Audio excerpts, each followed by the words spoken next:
This episode of the Renewable Energy Smart Pod is brought to you by KPMG. Despite growth in renewables, overall emissions are up. What does this mean for businesses and the race to net zero? At KPMG, the team has deep experience in the energy industry across each discipline necessary to help your business prepare for the future. Visit the KPMG website or click on the link in today's show notes to learn more.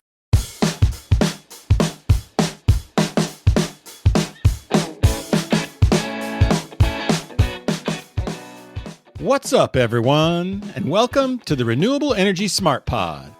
I'm your host, Sean McMahon, and as many of you know, I not only host this podcast, but I also edit a daily newsletter called the Renewable Energy Smart Brief.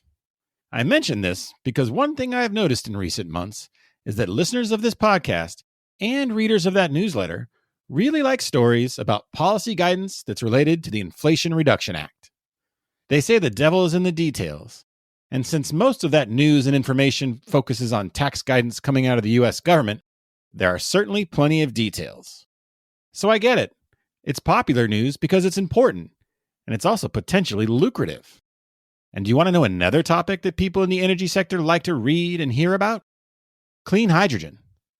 It's true. I've got the data. So with that in mind, today's guest is perfect because he's going to talk about tax guidance related to hydrogen. Adithya Bhashyam is a hydrogen analyst for BloombergNEF. He's here to talk about the guidance that pertains to hydrogen that's coming down the pipeline from the IRS and the Treasury Department. Amid furious lobbying efforts, the release of this guidance has already been delayed once. And as Adi wrote in a recent BNEF article, the guidance will influence how and where hydrogen is produced for years. So it's a big deal. That also means it's important for the IRS and the Treasury Department to get it right. With potentially hundreds of billions of dollars on the line, Adi is here to share what he describes as a framework that should be followed for thoughtfully crafting and effectively implementing the hydrogen piece of the Inflation Reduction Act. If you haven't had a chance to check out the previous episode of this podcast, go ahead and give it a listen.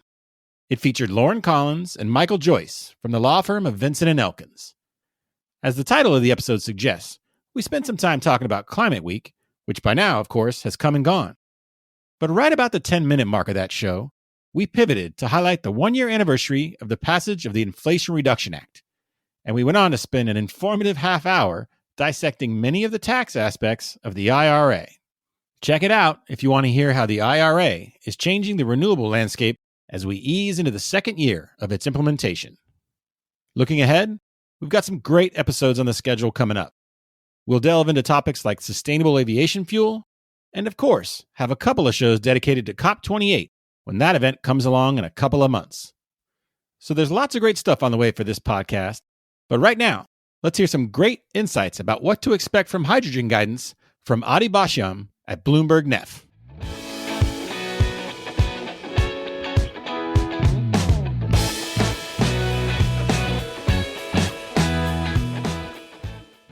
Hello, everyone, and thank you for joining me today. My guest is Adithya Bhashyam, hydrogen analyst at Bloomberg. Adi, how are you doing today? I'm doing well, thanks.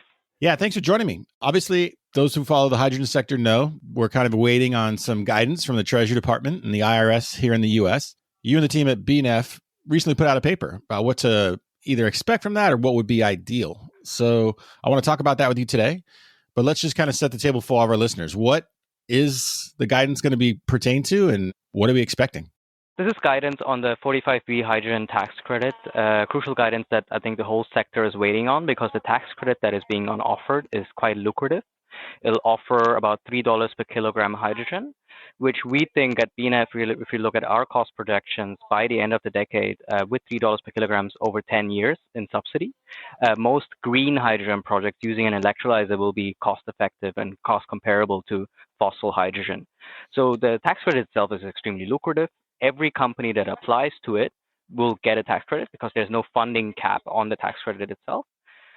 Now, the big question is, how can you apply and qualify for the tax credit? And the way the tax credit is set up is it is set up by emissions thresholds. So the lowest emissions threshold gets you the highest tax credit. And that's up to $3 per kilogram. And the question on developers' minds is now, how do we qualify for this tax credit and get this highest tax credit of $3 per kilogram? And that's where crucial guidance is upcoming from the Treasury Department on how these emissions thresholds can be met. And there's a number of factors that are under discussion, but importantly, I think what is important to say, this guidance was expected on August 16th. There's a lot of lobbying efforts on both sides for strict and looser guidance.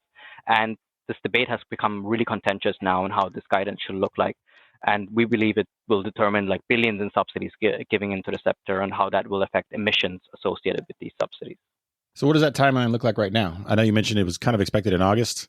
We're obviously kind of maybe staring at a government shutdown. I'm not trying to date this podcast, but we're recording on Thursday, September 28th, and the U.S. government is yet again facing the prospect of a government shutdown. So if there isn't a government shutdown, which could obviously last for who knows how long, what's the timeline look for when this guidance might come out? Yeah, that's anyone's guess, really. As I said, original date was August 16th. That has passed. Then there was rumors that it will come out in October. Now, with the looming government shutdown, we have heard suggestions directly from John Podesta that the shutdown itself would delay issuance of the guidance, which would mean that the guidance is not coming out for the next month or two, maybe. Maybe not until the end of the year, but that's really speculation. And we have to see how far the Treasury is in forming this guidance. And there's still companies like lobbying. So for the purposes of this conversation, how are we defining clean energy? Because, there's all kinds of colors out there. So has that even been defined yet? Absolutely. As it pertains to hydrogen specifically, there's really two ways to decarbonize the production of hydrogen and call that clean hydrogen. The easiest or the simplest way is to just add carbon capture and storage to the existing fossil hydrogen plants. So typically today, hydrogen is produced from natural gas, and you can capture the emissions from that and capture about 90-95% of the emissions and store them on the ground. That's what we call blue hydrogen in the industry. The slightly more complicated and less mature way to do this is called green hydrogen, which is where we use water as the fuel source, where we're splitting water into hydrogen and oxygen under the use of electricity in a machine called an electrolyzer, right? And that's where the electricity source really needs to come from renewables, solar, wind, hydro, or any other form of low carbon energy like nuclear, to be able to call that hydrogen clean. Okay, and I know you touched on it before, but what's at stake here in terms of overall dollars? I mean, you said could potentially be almost limitless, but what kind of range are we speaking about here? We try to estimate this at BloombergNEF. Because the tax credit is uncapped, it is hard to estimate a final number. But if you assume that all announced green hydrogen projects in the US will try to apply for the tax credit and get it, right, which is about 2 million metric tons of hydrogen supply or so on the green side, I think that alone will require about $70 billion in tax credits given out between now and the 2032 deadline for the tax credit. And that's probably an underestimate, because if you look at demand for hydrogen in the US today, which is more at about 10 million metric tons, to decarbonize all of that with just green hydrogen would probably require something like $300 billion in tax credits given out, almost as big as the IRA package itself, right? So that just goes to show you how much money is involved here. You mentioned there's some lobbying going on. What does that landscape look like? Is it kind of the usual players for the usual positions, or is it a little more complicated than that? Yeah, I mean, in some aspects it is the usual players arguing for laxer rules, and then environmental groups arguing for more stricter rules. But actually, if you look at this in more detail, there are many companies who are in favor of very strict requirements on these three criteria. So companies like Air Products, which is the largest hydrogen producer today, and has already taken investment decision on very large clean hydrogen projects globally, is arguing for relatively strict requirements for hydrogen production in the US to get the tax credits. There's a startup called Electric Hydrogen, which is selling like very large electrolyzers, also arguing for very strict requirements on hydrogen production. On the other side of the coin, there's companies like Plug Power, big electrolyzer manufacturer, which has opposed all requirements for hydrogen production. Companies like BP and Chevron and so on, which have also opposed strict requirements, obviously because this will raise costs to some extent. But it is not as clear-cut as just environmental groups arguing for very strict requirements and industry being completely opposed to it. So in a way, there's a lot more nuances within that. Okay, and you mentioned the 45V tax credit before, so let's dive a little deeper on that. What does that entail? What are some of the criteria for even meeting that tax credit? Yeah, the 45V tax credit is a tax credit that is it's there's an investment tax credit, but the more interesting one is probably the production tax credit, where there's a subsidy offered per kilogram of hydrogen produced, and that stacks up all the way up to $3 per kilogram. And to reach $3 per kilogram, there's certain emissions tier that you need to reach. And the lowest emissions tier for $3 is less CO2 emissions less than 0.45 kilograms CO2 per kilogram hydrogen over the life cycle of the hydrogen itself. And that's really hard to meet. So far, we only know that much, that it's a life cycle estimation and that it's 0.45 or lower to get $3 per kilogram. Now we need more criteria to come in, and that's where Treasury guidance will come in on how these criteria will be defined. Because there's problems with just setting an emissions threshold, but we can talk about in more detail. We'll be right back. Energy demand is growing. And while significant progress has been made in developing renewables, fossil fuels remain the dominant sources of energy globally. What does this mean for the future of energy? The experts at KPMG understand the new realities of today's energy industry and can help your business prepare for the future. Visit the KPMG website or click on the link in today's show notes to learn more.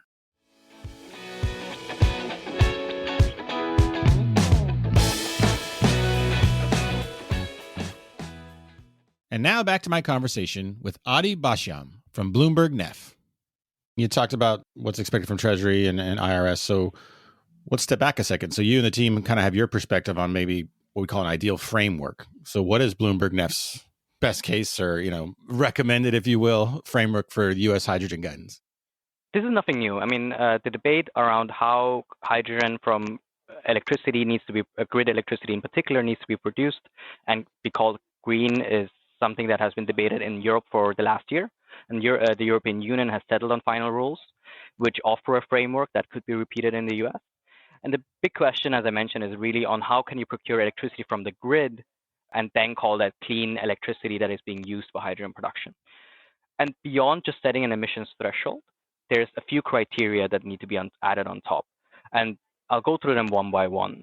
So the first one is called additionality or new clean supply. So this criteria suggests that all new demand from electrolyzers, so all the electricity demand, also needs to be met by new renewable or new clean electricity supply, rather than diverting away existing electrons on the grid from other potential use cases where they could have been used to decarbonize that sector, right? And the way to meet that would be through signing power purchase agreements with new electricity generators, or through buying renewable energy credits and then showing that these are from new plants rather than existing ones. The second major criteria would be on so-called time matching.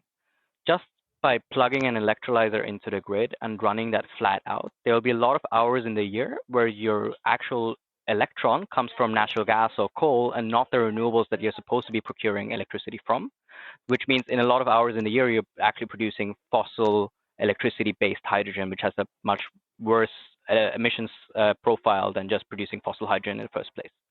And for that, the most strictest requirements call for hourly matching, hourly time matching, which means that in every hour that you're generating hydrogen, that needs to be matched to renewable energy availability on the grid as well. So renewables need to be running at the same time. And that, again, can be done through renewable energy credits, showing that at this time there were renewables on the grid, or through power purchase agreements with multiple different assets that are generating. And lastly, there's one big criteria on so-called deliverability or geographic correlation, which really just tries to limit where you need to locate your electrolyzer in relation to the renewables or the clean electricity generation, so that you're not really actually causing more grid constraints. And you're not located, let's say, in Texas, but you're procuring solar electricity from California that has no way of actually being physically deliverable to the electrolyzer in Texas, right? And you're just adding to more of the grid congestion. There's already a problem in Texas. Okay, thanks for breaking that down. The criteria of additionality, time matching, deliverability, that's helpful. So I know we talked about how the shutdown in the U.S. could delay the guidance, but that's really, we're talking about, weeks or months.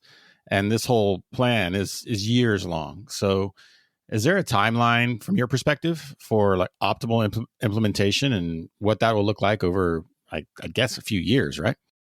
Yeah, I think it's important to say that we at Bloomberg, we looked at this in a lot of detail. We considered all the studies that have been done in this space.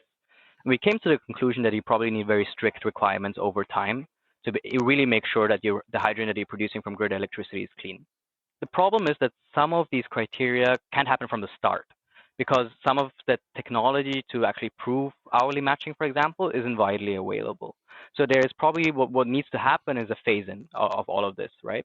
So what we have argued for is that you start with additionality on new clean supply requirements from the start, but where you give some sort of leeways by not requiring the renewable or clean electricity source to come online at the same time.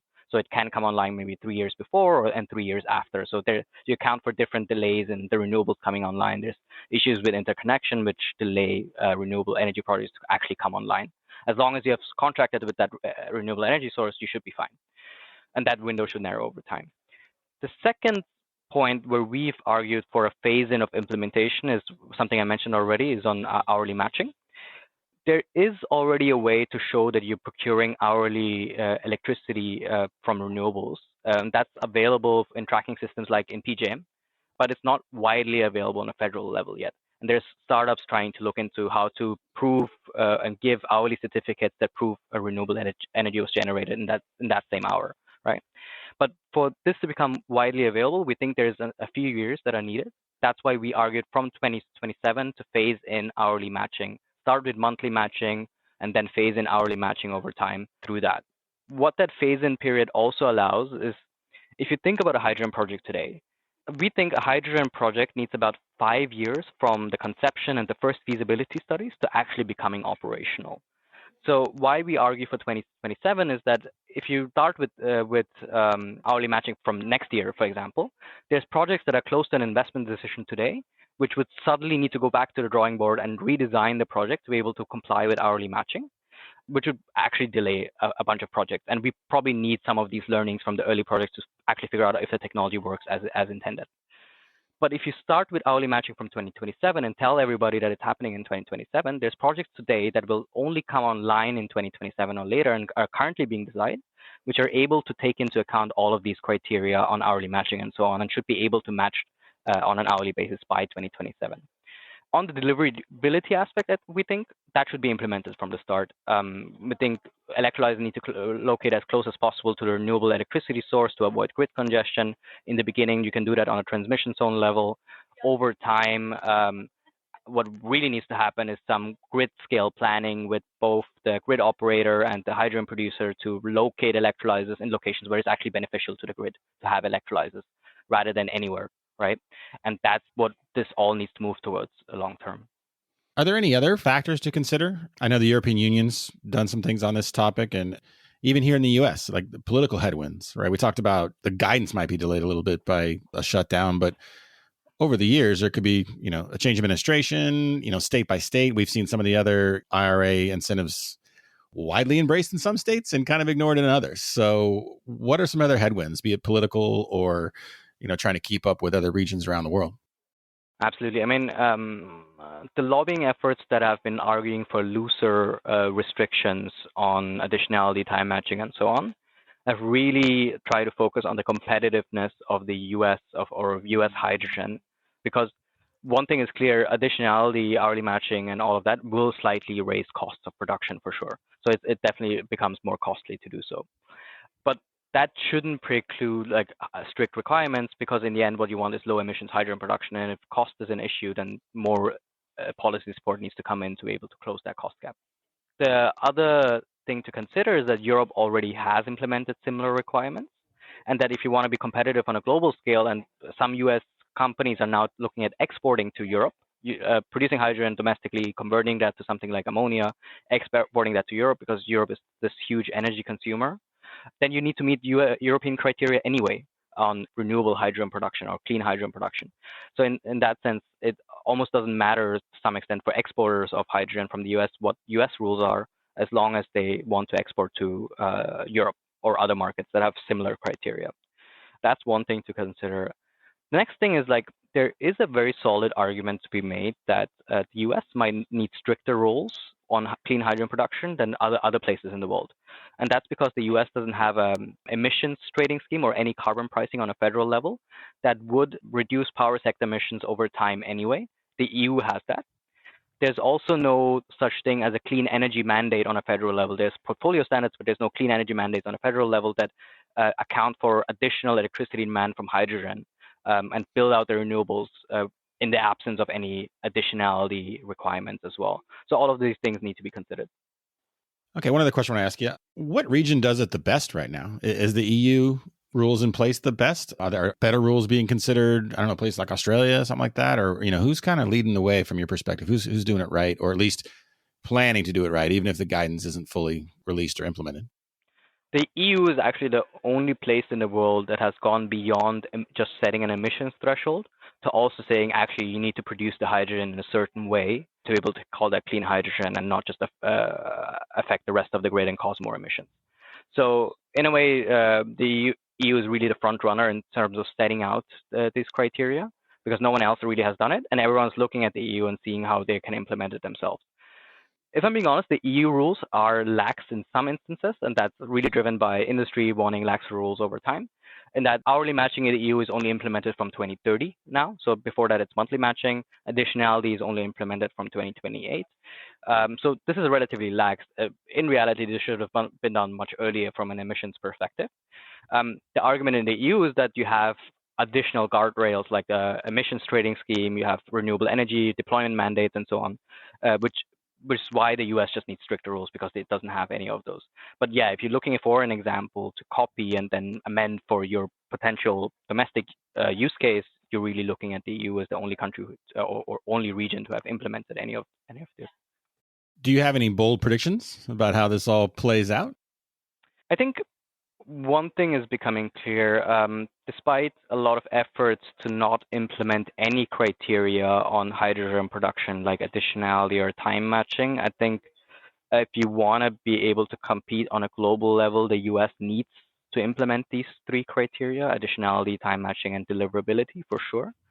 The debate is really on when they're being phased in, like the timeline, and the debate is really on how strict they are. And at this point, I would say we would likely see from the US something with a phase-in of these requirements, probably moving to at least monthly or hourly matching over time, and with some additionality requirements over time, maybe with some loopholes and leeways along the way. And maybe it's a bit laxer than in Europe, but at this point, I would believe that all these criteria will be implemented. Okay. Well, Adi, obviously, we're all going to be kind of waiting to see how that guidance takes shape and when it comes out from IRS and Treasury. But I appreciate your insights, and I'll steer everyone to the piece. Obviously, we're talking about something that BNEF put out. We'll provide a link to that in the show notes. But thank you for your time today. I appreciate it. Thank you for having me.